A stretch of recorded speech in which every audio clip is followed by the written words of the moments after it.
سياسية واجتماعية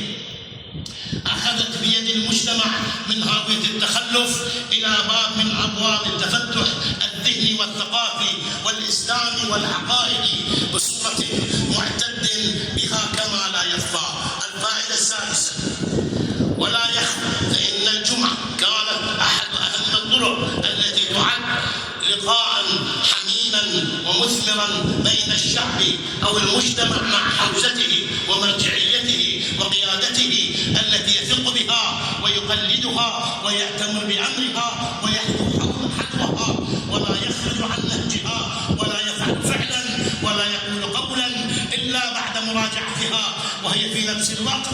تعزز وتودد